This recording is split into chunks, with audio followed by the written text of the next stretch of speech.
Welcome back to News Weekly.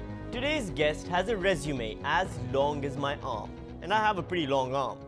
He is the Frederick S. Pardee Professor of Global Public Policy at Boston University. He also serves as the director of the Pardee Center for the Study of the Longer Range Future and a professor of International Relations and of Geography and Environment. He's the founding editor of the blog Pakistaniyat.com. Oh, and he served as a lead author for the Intergovernmental Panel on Climate Change. You might have heard of them. They were awarded the 2007 Nobel Peace Prize along with Al Gore. Joining me now from Islamabad is Dr. Adil Najam.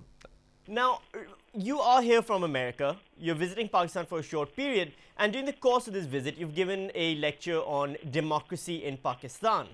Now, here in Pakistan, we have a very tortured relationship with democracy, to say the least. Sometimes we think that it's good for us. There are a lot of people in the general public who think maybe Pakistan isn't cut out for it.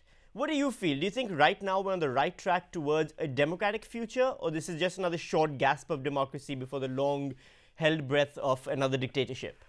I don't know if there will be dictatorship. I hope there wouldn't. But, you know, you're right. There has been this long flirtation with democracy, and it's not been the easiest of paths.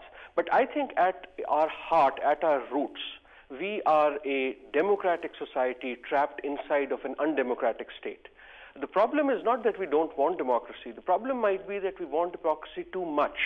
And what happens, therefore, is that we ask too much of democracy. As soon as, you get an election, right, people want change immediately, as if, today there is an election, tomorrow all problems should go away. Democracy is a messy thing.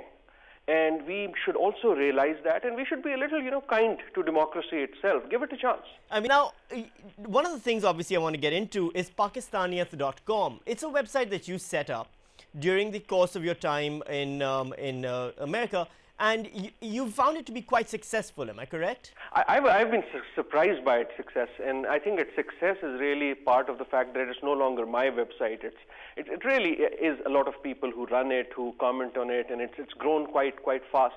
And I think what that shows is that there's this great desire to figure out who we are. Well, I find it interesting that you mentioned the who are we, who do we want to be thing. I mean, it's one of those things where, for the expats, for example, or the children of expats who are abroad, that question comes up a lot, the identity of what it means to be a Pakistani. Yeah. But I think more and more we're also facing the same crisis over here in the country. I think, first of all, you've put your finger on the real question. The question of who we are is not just a question for Pakistanis abroad. I think it's an even more important question for Pakistanis in Pakistan. It's really a 60-year conversation. Right. Are we a cut-out cardboard where every Pakistani has to look the same, act the same, feel the same, sing the same song, wear the same clothes? Or are we really a nation that is now mature enough to embrace its diversity, to embrace all the Pakistaniness in all of us? And I think that's a struggle not only of Pakistanis abroad, but also of Pakistanis here. And this goes back to this question of democracy. And if I can come back to that, are we cut out for democracy? I certainly hope we are. Because if we weren't, what would that say about us? Are we somehow deficient? And that's really the conversation. Democracy is part of a conversation too.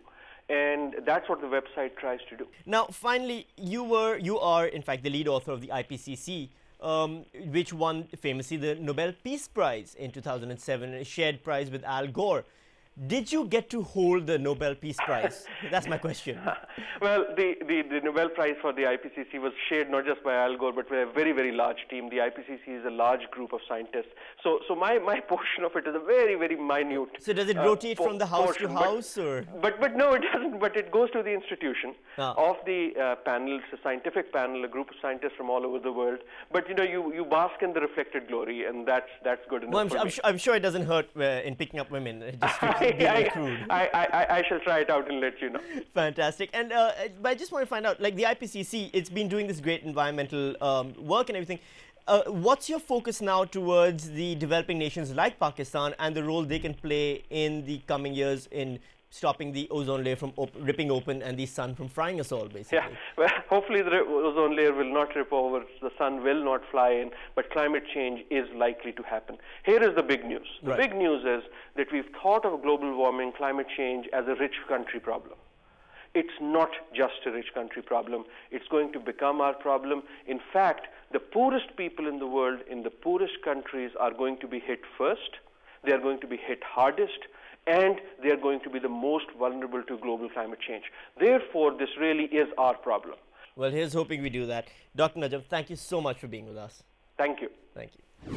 That wraps up this edition of News Weekly. If you find any news stories worth mocking or just want to send me a comment, suggestions and feedback, write in to newsweekly@dawnnews.tv. Also, highlights of each week's episode can be seen on youtube.com/newsweekly for those of you who want to watch them again and again. I'm Sami Shah. Thank you for watching.